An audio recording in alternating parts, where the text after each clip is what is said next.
Welcome to Daddy Murr's show, Daddy Murr's Indie Spotlight with my co-host, Goddess. Say hi, Goddess. I'm doing great. How you doing? Well, I was told not to say great. I was told to say that I'm doing okay. So I'm doing okay. And today we have two guests that's going to be on. We have wonderful guy. And I don't want to make his head too big here, but man, he's been in the music business his entire life and has worked with almost everybody. He's recording legend, Jim Reeves. Hi, Jim. How you doing?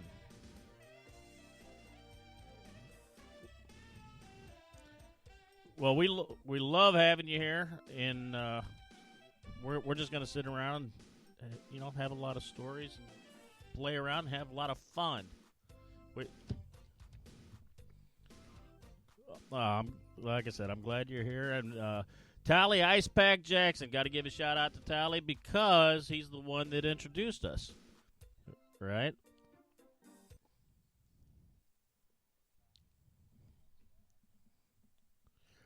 And it sounds wonderful, by the way.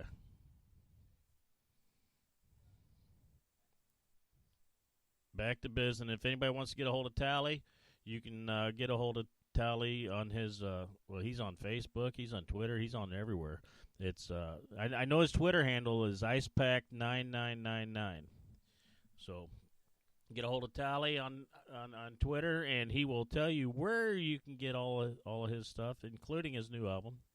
And you had a you got to get your Twitter going. Absolutely.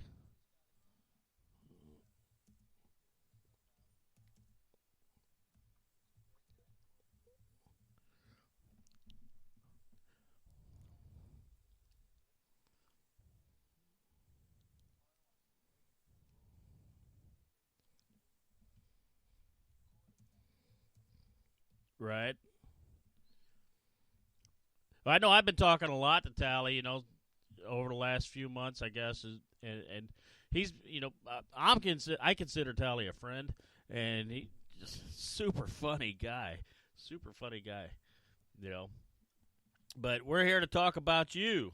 Let's talk about you. Tell everybody where they can find you and your recording studio.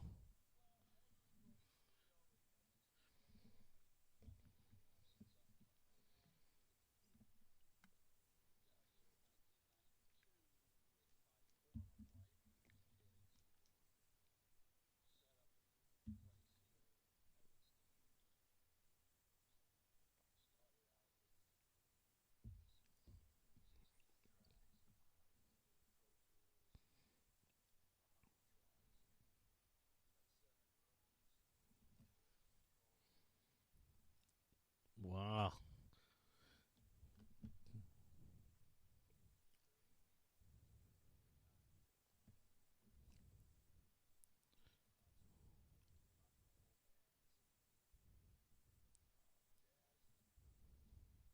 So, what's your favorite genre to work on?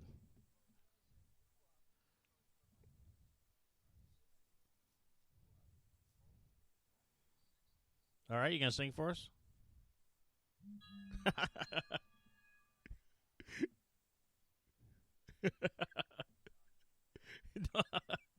Don't want to shock you. Oh, I love it. I love it.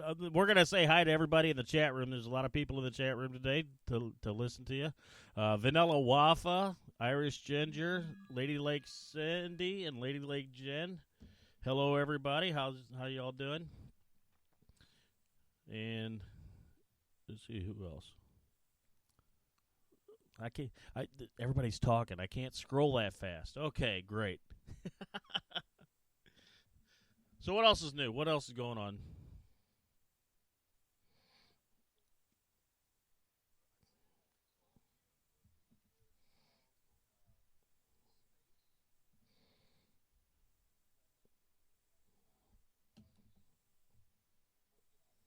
Starship and uh, uh, well, I should have a list in front of me if I'm going to start talking like that. But uh, it's been a really interesting venue. I even did a show with Jeff Daniels, who is a surprisingly good blues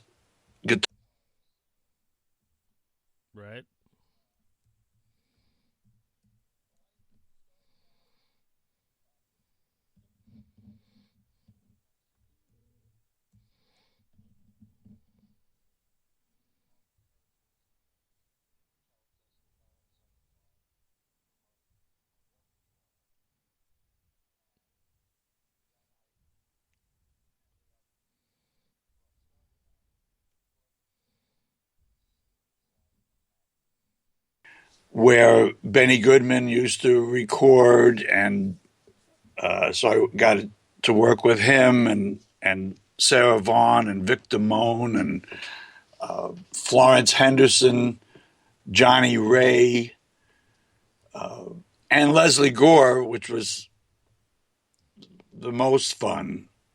Right. I'm sorry she's gone. I always wanted to bump into her again to talk about. We just did a tasty cake commercial. Cakes and pies like nothing you've eaten. And she wanted to get away from what she called the suits. So she said to me, "Hey, Jimmy, can we get away from the suits for a minute?" And I said, "Yeah, sure." And my uncle owned a drugstore down the corner. So I took her down there, and we had a burger and a shake together. And then we came back and finished the session. So that was a great time. Sounds like a blast. Yeah. Yeah. I used to do all the Steinway piano commercials back then. People like Vladimir Horowitz and Van Cliburn.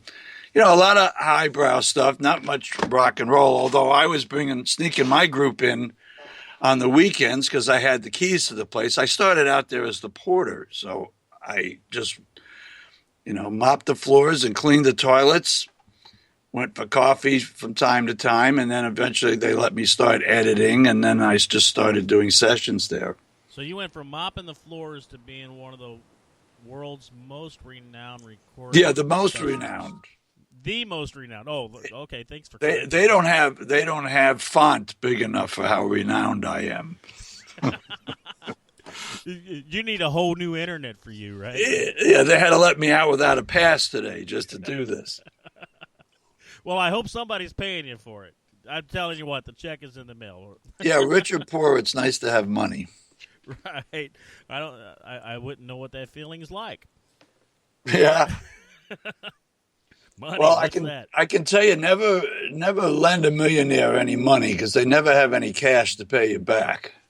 Yeah, they want to give you $1 back, don't they? They'll tell you that it's in their assets. Oh, you're talking about the IRS. Okay, I got it. Right. Well, yeah, so I started working there and then bringing my group in on the weekends and friends of my group, which we're still in touch with each other these days. And then I did some work over at Talent Master Studios where a guy named Chris Huston worked, who was the engineer for the Rascals album, the Groovin' album, and I was doing people like Tommy James and the Shondells, and it was then the name changed to Incredible Sound Studios. There was a record out called Mr. Bassman. Yeah. Johnny Symbol. I worked with him at that studio, and Van Morrison, and James Brown did. I didn't do it, but James Brown did. It's a man's world in that funky little studio. And then I worked over at A1 Sound with a guy named Herb Abramson, who some people may have heard of as the co-founder of Atlantic Records. When Ahmet Ertegun looked him up, and because Herb had several record labels, and with Clyde McPhatter and some of the great J.J. Jackson and Titus Turner and Don Covey and people like that, who I got to work with at that studio. And anyway, they put together Atlantic Records, and then Herb got shipped overseas in the military. And when he came back, Jerry Wexler had filled in his spot. So they bought him out, and they made some kind of a deal and left him with the original Atlantic Studios, so the A1 Sound, which is, I spent a couple of years working there with some great groups, as I mentioned, J.J. Jackson and those guys, and a wonderful group called Linda and the Vistas. And I remember a few years ago, and I looked up on the internet. I was trying to see if anything ever happened with Linda and the Vistas because I still have the original acetates from that. Right. And I clicked on this link, and it took me to YouTube, and there was my single. Now, I mean, in this same studio, I should mention that when Sam Cooke was killed, I was called in to do a midnight session on a Sunday night with the Supremes. So Diana and Flo and Mary and Berry Gordy came in, pouring rain. Wow. I mean, I remember it was a really ominous night at midnight, pouring rain. And they came in with the band, and we did one of the things we did was a medley of Stop in the Name of Love, Where Did Our Love Go, and Baby Love.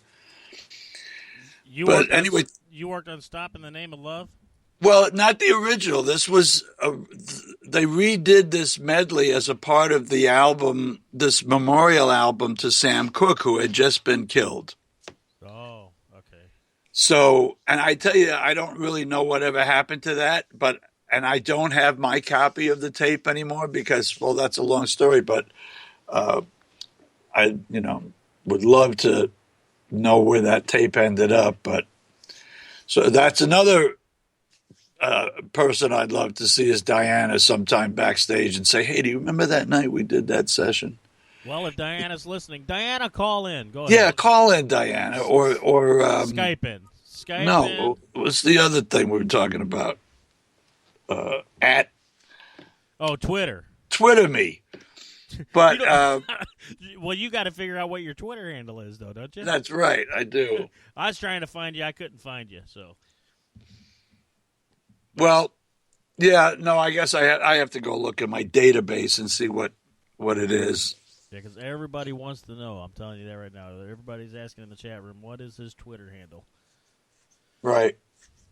So, well, at that same studio, so then that kind of spawned a lot of recordings with Joe Bett Records and Eddie Singleton and Luther Dixon, who did the Dixie Cups and all kinds of great early doo-wop groups. I worked with the Times and Ruby and the Romantics there, and this group called Linda and the Vistas. So getting back to that story where I looked up Linda and the Vistas to see what had happened with that group 40 years ago or 50 years ago, whenever. This is 1964 we're talking about. Right. And there's the single, and there was some information on the internet saying that the single was a collector's item worth $300 or more, and it came in on the charts at 100. Nobody ever told me that. I had no idea whatever happened to that record.